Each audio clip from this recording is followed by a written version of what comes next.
你有冇發現，有啲人一入政府就穩穩陣陣做到退休，又或者一次就過，一做就升。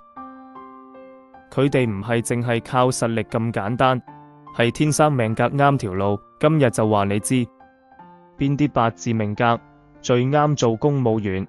第一種，官印雙生格，代表正氣凜然，有權有責。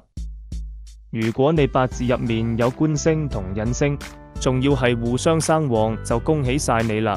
你係屬於行得正、企得正，天生適合體制內發展嗰種人。官星係乜？佢代表權力、地位、規則。印星係乜？佢代表責任、原則、系統。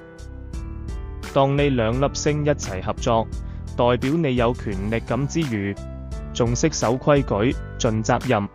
文職通常係官印雙生，啱晒做政策研究、文書處理、管理職。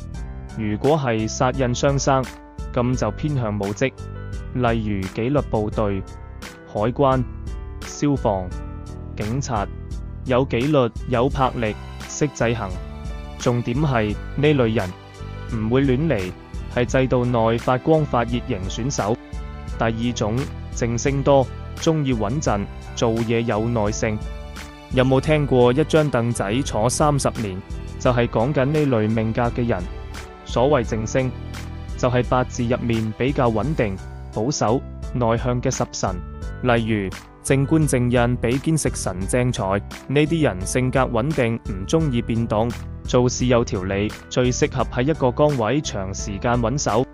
佢哋唔中意冒險，唔追求爆發，但你俾個制度佢，俾個步驟，佢可以做得好過所有人。政府、機構、銀行、醫管局、教育界都啱晒。